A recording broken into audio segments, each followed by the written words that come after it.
Welcome back to the Full Force Fathers podcast, episode 52. Dave, this is a huge one for us. This is the 1 year episode. Man, it's hard to believe it's been 52 weeks, and we've done a show every single week. And for the first time in Full Force Fathers history, we have a guest with us today. Yes. Why don't you introduce the guest since he's there with you? So we're going to tie in the guest and the Where the Hell is Brett Recording From this week segment together because you've heard his name a bunch of times. If you're watching on YouTube, this is Carp, one of our very best friends. He is sitting in with me because I am camping in his backyard in South Carolina. So you're pulling a regular old Cousin Eddie right now. Yes, but I told him that the camper's leaving us when we leave next month. Perfect. Did you make sure to pack the rubber sheets and the gerbils? Yeah, and the shitter's not full, so we're good. yeah, that's good. But anyway, so we are here. As everyone knows, the big reveal last week, we are going back to the desert. But we had to do some schedule modification. We were supposed to be here next week, or this actually coming up week. We're recording on Sunday. We were actually supposed to be here Wednesday of this week. But because due to some things back in Virginia, we switched plans, and it worked out better because Carp's lovely wife, Emily, was off this weekend. So we got to spend the whole weekend together. It's been super fun. We are all three of us doing 75 hard together as well. So I got to do a couple workouts with Dave, a couple weeks ago in Tennessee. And then Carp and I have put a bunch of miles on our legs this weekend. Got here Friday night. And then, 2 workouts yesterday. And yesterday actually was a big day for all of us because we all did some races yesterday. Yeah, we did indeed. Carp and I had 5Ks scheduled for yesterday. And then when you decided to make your trip, you and Madison hopped in on that too. And you probably pushed Carp harder than he's ever run before in his life. So Carp, how was it running with Brett? Because I know how it is for me, but I've done it so many times that I just run my own pace and he has to come down to me. Well, yesterday was kind of interesting because I kind of just took off and set the pace. Madison struggled a little bit more, and that was my first 5K ever. I turned 39 next Saturday, so this was big for me. 75 is a big contributor for that. What did I think? It wasn't what I expected it to be. I was a little bit more comfortable than I thought. Definitely having, 2 people to race with, for support. And just in the back of my mind, knowing that Brett's going to scream at me if I slow down or start walking, kept the pressure on. So overall, it was really good. It felt like a really big achievement for me. And I don't know. I had a real big high afterwards. It didn't sink in until I got home. And was like, holy shit, I just ran 3 miles nonstop. Yeah, it was huge because with it being 75 hard, as you all know, a 5K doesn't take 45 minutes, so it didn't even count as a workout. So yesterday morning, Carp and I went and rucked, over 3 miles in the morning for the first 45 in the dark, got back, I woke Madison up, and then we went to the 5K. Well, guess what? Carp ran in like 26:30. So I'm like, dude, this ain't even a workout. We got to go do another one. So last night, Dave and I were talking on the phone. We were sitting in Carp's outdoor gym doing reps. We had the bar with weight on it. We were doing bicep curls, push-ups, because you had to get the second workout in. Not to mention, we walked all day at an Irish festival yesterday, which was super fun, but it was hot. An Irish festival where you can't drink beer, Carp. Yes. So after the race, you get a victory beer, a green beer for free, and I had to throw my ticket away and run to the truck and drive away as fast as possible because even though I really want a green Bud Light, I wanted that victory beer really bad just because it was my first 5K and I kind of just put my head down and looked away and ran. Yeah. Well, now you're gonna have to sign up for a second 5K and find another one that gives away free beer at the end. No. He's got to do a 10K next. There's no staying level here now. We got to go to the next level. You're ridiculous. And Carp, if you've been following the journey of the show, Carp has made strides this year. Carp is already a full force father as a dad to his beautiful daughter. But thank you. The dude did 75 hard. Lost how many pounds the first time?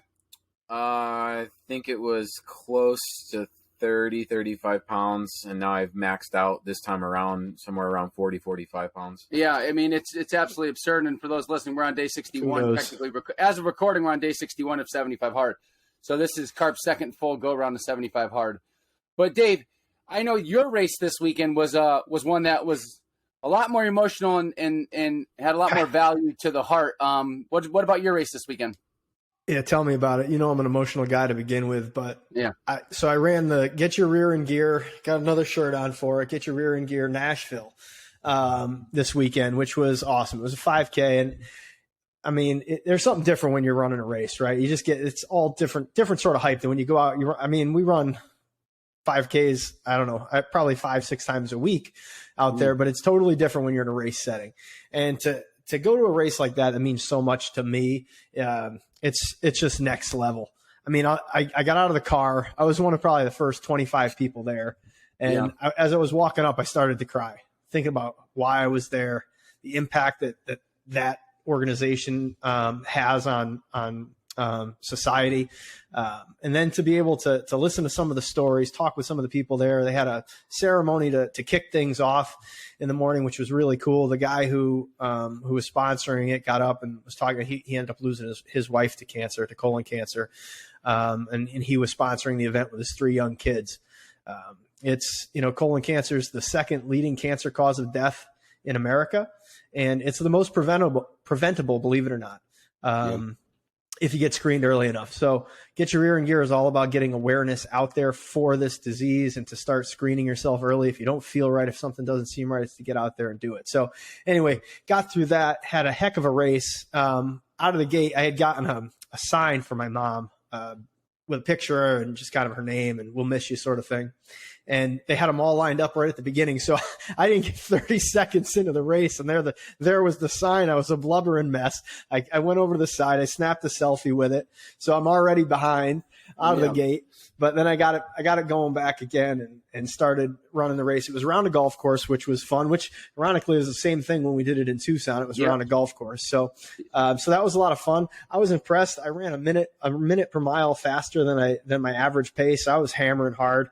Which was a lot of fun. I was impressed with how it went. And then kind of coming down the home stretch, Kendall ran with me the last, 0.2 of a mile maybe to get across the finish line. So that was kind of cool too. It was fun. Get you every time when the kids join in on a race. Let me tell you, that's a heartstring tugger right there. No If anyone has ever experienced that. If you ever do run races, always have your kids cross the finish line if you can. Yeah. Yeah, it's pretty awesome. And one of the things I was hammering. I knew my pace was above where I was. So I knew I was going to run out of steam right towards the end with what I was putting out. And I crossed the 3-mile mark and I was on my loop back and I'm like, this is more than a 5K. Yeah. So I get to 3.1 and I was like, holy smokes. I had another 1/4 mile to go before I finally crossed the finish line. Yeah. So I was like, wow, they did a poor job mapping out this course. They really put me to the woodshed there at the end, but I made it, which was good. Good.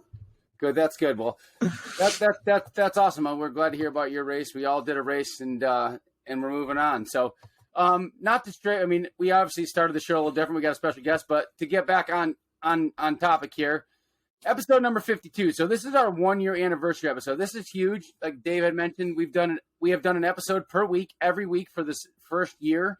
It is big in consistency.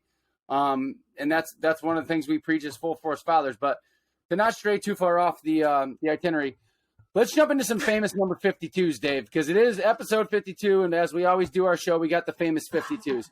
And 52s to me, I was kind of actually surprised. I told you this midweek when I was looking at some numbers and show notes. I'm like, 52 is not going to be that good of a number. It actually has some great people in it. So yeah, it does. It's loaded with linebackers too. I mean, really good ones. Yeah. I mean, when you think, Ray Lewis, Patrick Willis, and Clay Matthews, how about that starting linebacker core? I mean, holy smokes. Yeah. It's phenomenal. You could arguably the greatest linebacker to ever play the game in Ray Lewis. Yeah. Clay Matthews, Super Bowl winner. Patrick Willis retired young. He was a 5-time All-Pro, and he retired young. He just walked away from the game, for whatever reasons, preserve his body, preserve his mental health. You had the center for the Steel Curtain, 5-time Pro Bowl, 4-time Super Bowl champ Dave Webster for those Steel Curtain teams of the 70s. And then you also had Dave Edwards, who was a Super Bowl champ with the Broncos, another linebacker. After that, it does kind of drop off. Baseball and basketball, not really anything to write home about. Greg Oden wore it when he was with the Blazers. There is one Hall of Famer, Jamal Wilkes, that wore 52. I mean, it's kind of a big deal. His numbers retired by UCLA and the Lakers. That's kind of a big deal. Yeah, you're doing pretty good if your numbers retired by both those teams. I mean, if you were able to play on Wooden's team, you had something going for you. And then in baseball, we had Cespedes, as anyone knows, Jonas Cespedes, and then CC Sabathia wore 52, which we don't really care because he was a Yankee, but we beat him when he was an Indian. As 3 Red Sox fans here, we beat him as an Indian in 07. I'll never forget it when we beat them up in the ALCS. So that's your number 52. And stay tuned on the show if you're listening, because we got a huge breaking news for next week's show, which we're super excited to talk to you about. We're going to talk about it right at the end of the show. But hopping into today's Bible verse, comes from Colossians chapter 1, verse 11, and it's being strengthened with all power according to his glorious might, so that you may have great endurance and patience. Right off the top of the head, this was a no-brainer for me, because as a father, being a dad's a long-term game, right? It's a commitment. It's not some weekend at Bernie's type life. And God gives us the endurance. He gives us the stamina, and also he gives us patience, and that's what we need, because as dads, we hit on all 3 of those all the time. So that's why the Bible verse comes from Colossians 1:11. It speaks of endurance and patience, which are 2 of the key factors in being a full force father. So that's why we went with that one today.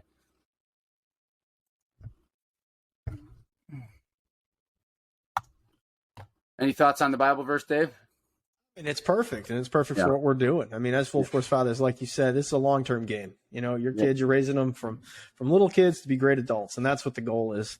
And it takes commitment day in, day out. Speaking of commitment, it got us 52 episodes as full force fathers as well. So I don't know about you, but I'd like to talk a little bit about your favorite episode in this 52-week run that we've had, and maybe Carp can give us an episode as well. Yeah, because he's listened. He's been one of the dedicated listeners every week. Yeah, I'm pretty sure he's listened to every episode. But yeah, you might want to hop into favorite episodes. I'm good with that. It's weird for me because I have a few. I definitely have a few. Obviously, the first episode, because that's where it all started, right? A year ago, 52 weeks ago, we hit record, and I think we hope we've gotten better and we've gotten a little bit less awkward and we're more comfortable on camera. Carp says we have. Oh God, yeah. And Carp's listened to every single episode. We're much more I think free flowing and not as, I don't know, nervous or however you want to put it, as we record these episodes every week. I feel they get easier. I feel like I'm not as stressed out as I was in the beginning.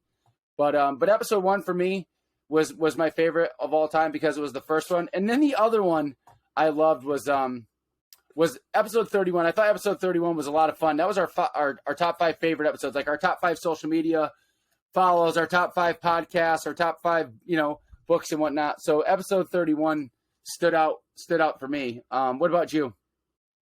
Yeah, that's great. My favorite was number 4 because we talked about baby steps in number 4. Yep. That to me is just the game changer in life. That changed our lives completely. And I thought the content in that was just, it's so important for people to hear that message and to understand what it is and how they can apply it in their own life, regardless of where they're at. So that one for me was really important because of the impact that it had on our life, and getting it out there to people was fantastic. I also loved episode 25, which was our fall episode. Football was back. We were talking all things fall, football, Thanksgiving, holidays, you name it. It was all about the fall. So I loved that episode. Yeah, that was a good one. Carp, anything? I could say I really enjoyed like the holiday ones because it brought back a lot of memories when we were all together in Arizona. Those were good. But to narrow it down, I just like when you two banter like 2 old ladies at it, calling each other hippies and cheap and all that. That's my favorite because that's what I miss the most, of being close with everybody. Since we've all split from Tucson and Connecticut and there. So I like the ball busting, and I think that's what makes the episode fun. It's more or less two friends just really, really trying to get their message out there and no holds bar back, just that's what I enjoy. So that's awesome. fantastic. And when Brett was here, we didn't have enough time, but I'm curious, since he's been there for a few days, Carp, has he had you hug any trees or walk around barefoot? He doesn't have to really try too hard for that at my house because, we've been, down that poison trail and label reading for a while. So no, he hasn't pushed too hard. You better tread carefully, my man, because this is about to be a 2 versus 1 beat down right here. Okay, you better be careful what you say on the other side of that microphone. Brett has a very educated teenager in the house, or soon to be teenager, and she's been through my cabinet and can't find a damn poison in it. So that's pretty good. That's impressive. There's a few things that linger, but. And Carp on more than one occasion this weekend, I think I told him in the race, "Don't think, just do," to quote the great line from Maverick, from Top Gun Maverick. But Carp did reiterate to me, it's not even close to the original. So there's that was home stretch. I was like, Top Gun's Maverick's such a great movie, but Dave can suck it. Number one's the best. No way. Maverick is so much better. It's so the only reason it's better is because it's more stimulating on the eye, but overall, okay, you just said it's better. You literally just said it's better. No, not plot. You said the only reason it's better is because it's more stimulating on the eye, so it's better. Thank you. You proved my point. The only way that it comes, the only thing better about it is what he should have said. Yeah, is that the graphics are better, obviously, because it's 30 years later. But hey, we're not going down that rabbit hole. We're not doing that. We're keeping to the script today because this is our fun. This is the variety episode today. We're just going all over the place with this. So if you're a first time listener, this is not how the show goes because this is our first guess. But all right, so what was your favorite holiday episode? Because we did a special every holiday. I'm curious what your favorite was. Ooh, even though we didn't celebrate it all together, I think Halloween for some reason. Because Halloween is a special time for me because my wife and I got married on Halloween. So, just to hear about your shenanigans going through the candy and all that, I mean, it's just a good time for us. So, awesome. What about you, Dave? What's your favorite What was your favorite? It's a really tough question, but as I was going back looking through our notes pre-show, Father's Day stood out to me as a good one. Loved Father's Day. We got a chance to brag on our dads then, so that was a lot of fun. And also the 4th of July episode I thought was a lot of fun as well. That was another one that let's go in. Brought back a lot of good memories for me. Yeah, I think Thanksgiving was good too because that one brings back Thanksgiving in your house with the Traeger Thanksgiving. Christmas is good. We talked about cookies and all sorts of Christmas movies and shit. I like them all. Oh, yeah. I think they're all pretty cool. The July 4th one, I didn't even think about that one until you just mentioned it. That was a good one. The July 4th was a good one for sure. But how about you got a favorite topic of all the topics we've done? You got any favorite topics? Well, I mean, like I said, baby steps but I put that as favorite episode. So if I had to go with another one, it would probably be the students not going into debt for their education. I thought that was a really good one too, with a good message out there. So I'd say that one. Yeah, I had 2 that stuck out to me. Practice what you preach. We had a nice long episode on that. Just, practice what you preach. And then I'm such a big guy on morning routine. So morning routine was another big one for me when we went over morning routines. Yeah, that's good. Carp, any favorite topics? Yeah, I can say, I think it was early on. I don't know if it was a topic, but it was more or less you coming out and saying, drink more water and move. Mm-hmm. That really hit home. And I just had it in my head too. The no cell phone for kids. Yep. Because I'm a firm believer. Yeah, that was a good one. That stuff is it's just stupid. Yeah. Get your kids out of the screen. And and a cell phone is way too much for a young child to have in their hands. Maybe that's a little bit of old school in me, and I just agree 100% with you guys. There's no need for it. That's the perfect tie into that too. We just literally right before we started recording today, we were at Congaree National Park. So check off the box for us because we are national park hoppers. We like to check them off, and that was one that we need to check off. And it's about a 30-minute ride from Carp's house. But perfect example. My kids, dude, we had so much more fun just being outdoors and away from screens. None of us looked at our phones because there was no very little cell phone service in the swamp. And, once it's perfect, no cell phone. Madison didn't need to worry about who was texting her phone on, being on this, that, the other thing. Caroline wasn't able to grab an iPad and just scroll aimlessly like she's notoriously guilty of doing when she gets her hands on an iPad. So, yeah, that's a good topic. I didn't even. A couple times we stopped for photos, just for the memory bank. But overall, just put that stuff in your pocket and enjoy what's around. I've become a little bit more selfish. And I try not to take pictures of things because I want it for me. I want it for me and my family. And some of you may know I canceled Instagram, so yeah, I don't post anything no more. And I never had Facebook, so I just take those memories. And if you want to hear about it, we'll have a conversation. Amen. So. Amen. Yeah, we made a lot of changes over the course of the year too, with the way that we've done the show. I'm curious. What was your favorite thing to add into the show? Because we added little elements throughout. Like we started just you and I talking. We added books. We added player numbers. We've added all sorts of stuff. We added crazy topics. We've added top 5 lists. What's your favorite? It's definitely the sports numbers. Are you kidding me? I think the sports numbers has been so much fun because that's where you get the real you and me.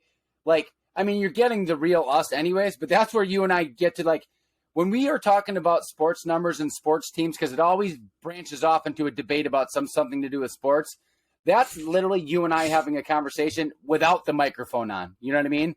And that's why I love it, because a lot of this stuff, we don't script a lot of our show for people who don't know. We do put notes in there, but it's just real talk. Most of it, all the time, is just how we feel. But that's the real talk. When we get going down the rabbit hole of sports numbers and sports teams, that's just us talking. We would talk if we, like I said, if we didn't have record hit or not. That probably was my favorite thing that we added. Yeah, we were talking last week as we were starting to figure out the numbers thing, which we'll get into a little bit more with the March Madness stuff. But when that actually started, and it actually started, we didn't even know that it started in episode 25. Yeah. And that was interesting. Then we went back in episode 26. We didn't do it, but then 27 it stuck. So we must have done some follow up during the week of episode 26 because we were talking best number 25 for our 25th episode. Really? We put out there, Richard Sherman, Fred Biletnikoff, Barry Bonds, and you put George Brett and Ricky Henderson for yours. And then 26 we didn't do one, and then 27 that's when we got into it. Yeah, that's made cool. it a regular thing. So I think that's the favorite. It's going to get weird after we get past episode 99. There ain't going to be much to put in there, but but my only thought was what we could do is we could go back and do 1 to 26 because technically we hadn't done those. So episode 100 could be 00. I don't know. We might do it. We might not. We might come up with something else. But I like that. The book recommendation was good too because it's we're putting out there something that we've read, so we're not just there's nothing. We didn't read a Amazon bio on the book and then throw it out there or some hey, so and so told me this book. Every book that we put on here, one of us has read the book, and I think that's super important. Yeah, because reading is a big part of us. Yeah, it is. We read a lot. Absolutely. And when you look back over the course of the year and you realize how many books you've actually read and the good stuff you've put into your mind and your brain, that's huge. Yeah. We have an incredible list of books too. So anybody who's going back through and listening to these podcasts always has a great book that they can pull from. Yeah. And let's do this out of order, but let's keep on the subject of books while we're doing this.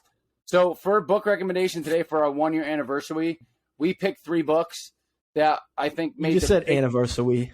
Anniversary. We anniversary. We picked 3 books that probably meant the most to us this year.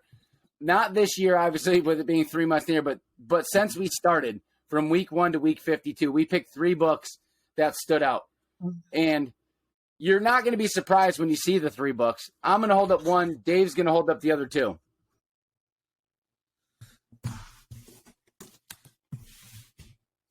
This one's big. 2 There it Goggins is. books and a Cam Hanes books. Obviously, there's no surprise there if you listen to our show.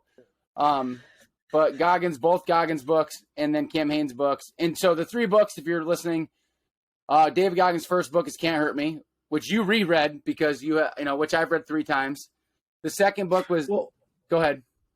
I was going to say, I thought I had read the whole thing, but I was reading your copy when you moved from Arizona to Virginia. Yeah. And you took it back with you, and I hadn't finished it. So when I was like, I got to reread the book before I picked up Never Finished. Yeah. And dude, this book is just so good. I think it's probably a top 3 book of my entire life. Yeah. Like, it is so good. If you don't want to just run through a concrete or brick wall after you read a few pages of this book, something isn't wired right upstairs.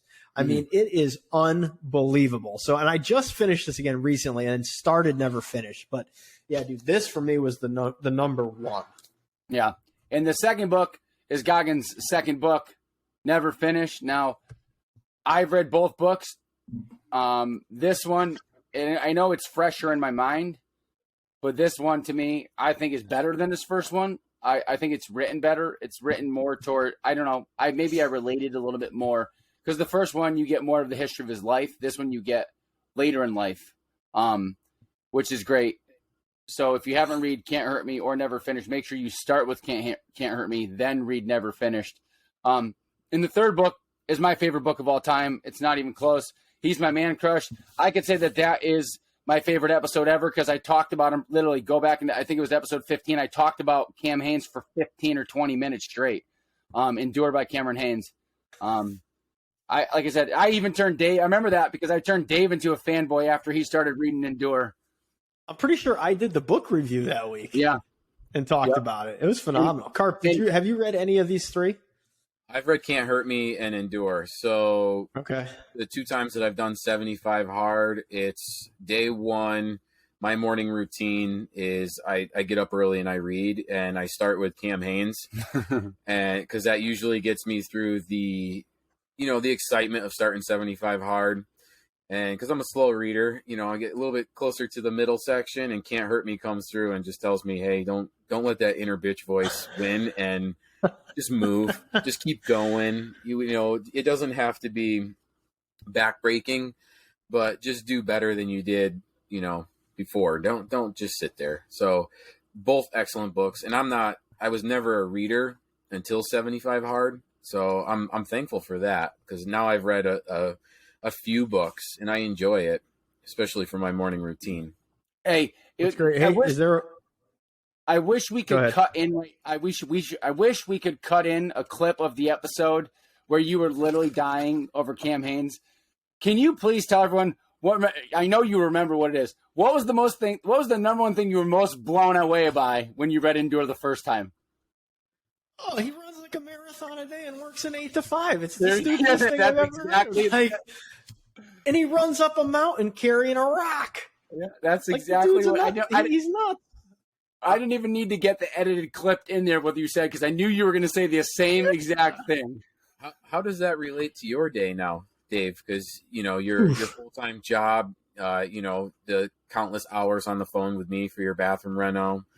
I mean, you're going to get me going down a rabbit hole here, but So for those of you who don't know, we've mentioned it on the show. Carp has been my dial a plumber. He was a plumber by trade. Now he's a stay-at-home dad and taking care of his beautiful little girl, but still has all that plumbing expertise. So when a guy like me decides to renovate their bathroom and gets himself in a lot deeper than I thought I was going to be, Carp was my first phone call. But you make a good point and you ask a great question because it's really freaking hard. So thinking about him running, because I don't run that much. I mean, he would run anywhere between a half marathon and a marathon every single day, which is ludicrous to begin with. But the fact that he does it with an 8 to 5 is insane, because I'll tell you, I get up at 4:30 in the morning every single day of the week. I get my morning workout in at 45 minutes. I come home, I shower, I change, I go to work. I'm at work all day, come home. You got to get dinner going for the kids. We got projects going on around the house. Been renovating this bathroom, and then it's bedtime. And then by the time you're done, it's 8:30. Casey and I are finally sitting down at the couch. There's literally no more time in the day. So I don't know how he does it. And then he goes and shoots his bow and hunts and all these other things. It's ludicrous. It really is ludicrous. But, I mean, that's why this book is so amazing, why he's amazing, because he's able to do that stuff. Yeah. No, that's it, man. He is the ultimate. Not to mention, he raised 3 kids at the same time with his wife while he was doing it all. So yeah, uses his vacation time to elk hunt. I mean, it's tremendous. The book's tremendous. All 3 books are amazing. So Can't Hurt Me, Never Finished, and Endure. Go out, pick them up, read them. They are literally life-changing, life-altering books. That's it. I mean, Carp talked about Endure, and then Carp, kudos to him, went and had his first bow season. Yeah. He got 3 deer. He got a huge 8-pointer and 2 does. He read Endure. I mean, I'm not saying it's a coincidence, but I'm sure Endure helped you get into the groove of getting out there and bow hunting, getting your tree stand up, and just, It was just after the first time of 75 hard. I was finishing up the book, and I was like, I got my 3D target and my bow sitting in the shelf. I'm gonna just start slinging some arrows. Like, I need to make the run shoot all day. Run shoot lift. I need to make that happen. Instead of the GTL life, I need to shoot my bow some more.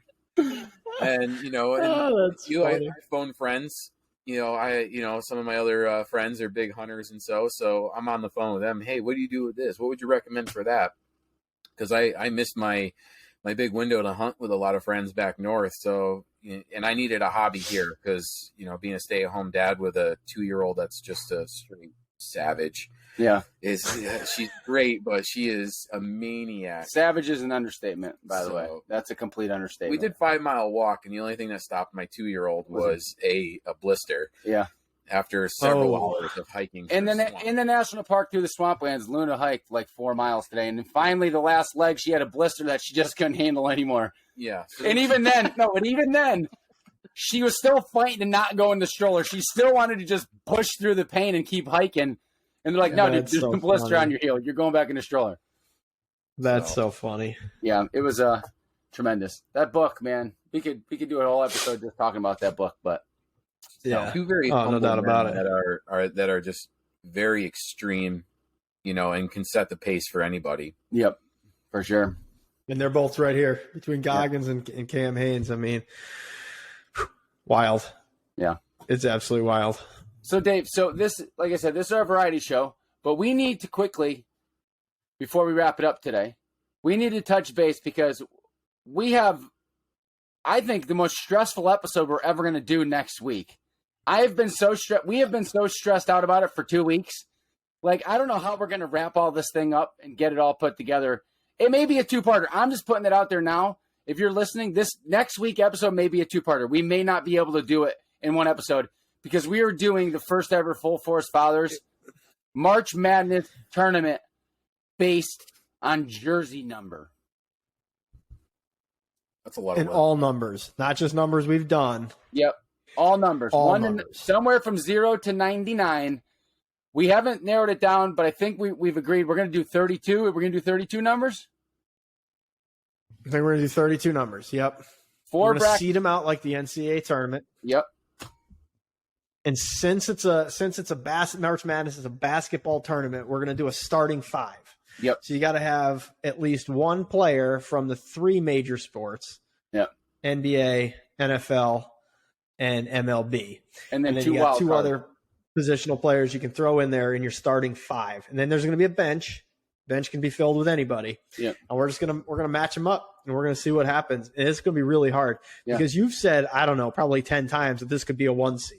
This could be a 1 seed. Yeah. And those were only numbers that we were doing. Yeah. Not all the numbers from 0 to 24 that we hadn't touched. Because we talked about it for an hour the other morning. I went back and just started at number 11.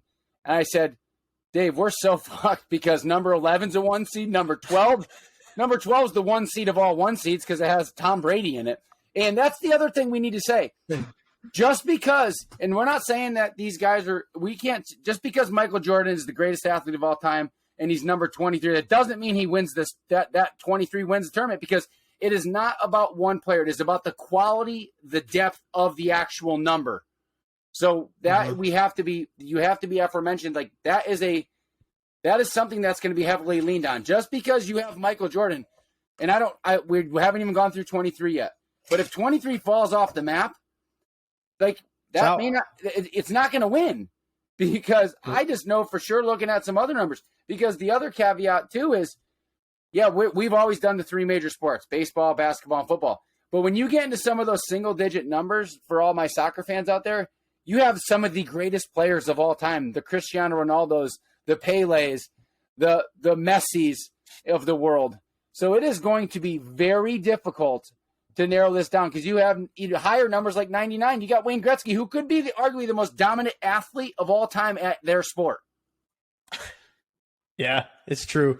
It's going to be bananas. I'm excited about it, but I'm stressing about this because I don't know we got to find the time to prep this and actually get into the weeds, because there's a lot of numbers. There's a lot of great players. And it's going to be a heck of an episode. Like you said, it might be a two-parter. Yeah. Very possible. Yeah. That it might wind up there, but it's going to be a good one. And we're going to get tons of criticism for it. I already know it, because there's going to be teams by jersey number that we're going to breeze through, and we're probably not going to spend, because if we really wanted to, let's say we have number 10 versus number 20. Like, we could spend an hour just on number 10 versus number 20. So we are going to try to swiftly move through it, because we can't have a 6-part March Madness episode. It cannot be a 6-parter. Good luck. We'll be at the Midsummer Classic by the time we wrap it up. Yeah.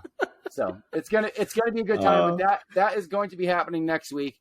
So be on the lookout and the listen for next week's episode, which will be our March Madness tournament of jersey numbers. What is going to be between Dave and I, we're going to argue a lot. There's going to be a lot of banter back and forth like Carp likes.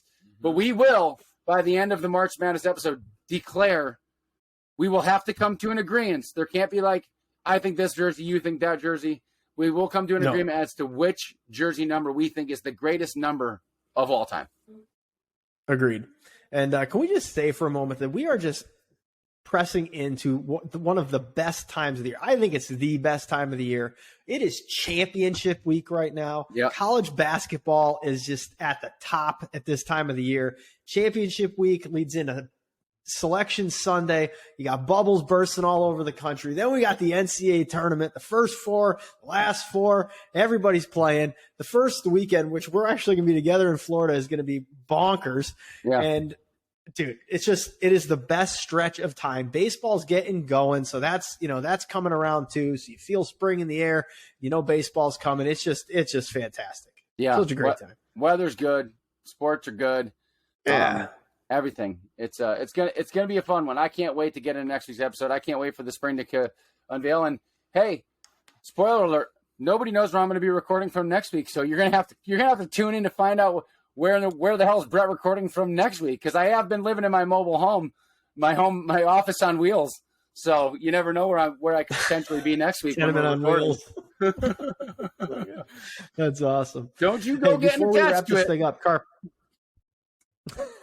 We're taking it when we leave here next month. There's an RV, Carp. Yeah.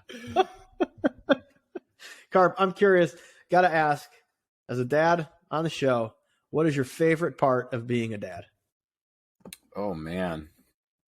It's that one strikes a chord kind of, but it's just it's that look, that hug, that run when I come home, even if I've just been working around the house and I walk in the house just from being outside all day or something silly, and she just screams "Dad" and runs to me. I mean, that's it. I mean, that makes me want to do more and strive for better. 10 seconds later, I'm probably losing my cool, but she makes it go away every time she just screams "Dad" or needs something. So yeah, and Brett is firsthand experience with how rough I am with Luna. So, oh no, listen, I'm not going to try to get soft on the conversation here, but this guy right here he's unbelievable. That kid loves him more than a fat kid loves cake, or more than Carp not on 75 hard loves beer. Right. You name it. The love that child has for this guy right here is just, it is unbelievable. They are best friends. You know, it's insane. The progress, I can't even say enough about Carp. The progress that this guy's made and what fatherhood has done to him, it's just been unbelievable. And I've seen it firsthand. Yes, is she a complete savage? Dude, she could eat my kids, and she's only 2. I mean, she's a savage. She was boxing out Madison on the trail today. Mean, yeah, she literally, we were running down the trail, and Madison's like, oh, Luna, it's okay, let's help, let me help. You know, let me help you get over this log. And Luna's literally throwing elbows like she's in the paint, boxing people out, just boxing my 12-year-old right out of the paint. Don't touch me. Yeah, like you are not getting this rebound. This is my ball. But this guy, I mean, tip of the cap to him. You know, I'm so glad he's on the show. You know, and this was hard for him. He won't admit it, but Carp is not he likes to listen to the show. Oh no, I hate being on camera. He doesn't want to be on camera if you're watching on YouTube. He doesn't want to be on the show. I've been telling him for 6 months he's going to be on a show, and for 6 months he's told me no. Well, guess what? My house is in his backyard. He doesn't have a choice. He's on the show. But, I mean, he is a full-force father through and through. He is, I mean, unbelievable, an unbelievable dad. I can't, like I said, I can't say enough of how happy I am to have him in my inner circle. Not for 1-800-plumber.com like Dave uses him for, but as a true friend, he is part of our inner circle, and it's phenomenal. He's a great guy. She's the reason why I did 75 hard the first time, and then I caught myself slacking and started 75 hard again the second time. The thought of not being around her or being as much time with her on this earth while I'm here. So, a little sappy moment, man, but that's the truth. Yeah, you couldn't have said that any better, right? I mean, taking care of yourself, being there for your kids, it's so important. And for you to be able to recognize that is even better. And I appreciate you joining the show today. I'm super happy that you are on the show, because you've told me a lot over the months too that nope, not going to be on. I will not be a guest. I will not be a guest. And here you are as a guest on the show. Our first guest. It couldn't be any better. If I didn't run 100 miles, what was that? If I didn't run 100 miles with Brett this weekend, I probably wouldn't be. I'd have more energy to fight him. Listen, this dude, I pulled into his driveway and he had no idea what was coming. I already did my 2 workouts that day because I didn't want to work out with him the first time he got here. Yeah. He avoided a workout with me on purpose. But yesterday he didn't have a choice the last couple days. And then today, selfishly, I took him on the extra long loop at Congaree at the National Park. I'm like, oh, this one's only 2 extra miles. It ended up being like almost 5 miles. That's awesome. My wife, who's pregnant, didn't enjoy that. Yeah, his pregnant wife didn't enjoy it that much. Actually, I did feel bad afterwards. I'm like, shit, she already walked 3 miles with us this morning, and then now she just did 5 miles while pregnant on the trails of the national park. So, but I like I said, big thank you, Dave. This is how I want to end the show. I just want to say thank you to everyone that's listened. Anyone that said a good thing, a bad thing. Even if you didn't say a thing about the show, if you've listened to it once or you've listened to every episode, I just want to say thanks, because this is episode 52. This is commitment. This is consistency. This is what we do. This is discipline to not miss a week when we very easily could have missed a week. So thank you to all that have listened, that have looked forward to listening to the show the last year, and look forward to listening to it moving forward, because we're not stopping. Yeah, now it has been an unbelievable year. To think of the change that's happened this year is sort of incredible. I'm certainly excited for the next year and to see where this thing goes. So yes, thank you to everybody who's listening. And as we mentioned last week too, we want to share this message, get it out to as many people as you can. If you liked what you heard, tell somebody about it. Have somebody else tune in and get a little piece of this as well, because I think it's great information. I'm glad we're doing it. And a thank you to Andine and Casey for putting up with us and, helping as we kind of go through this, hanging with the kids while we record these episodes every single week. So thank you to them, and to our kids, who it's all for.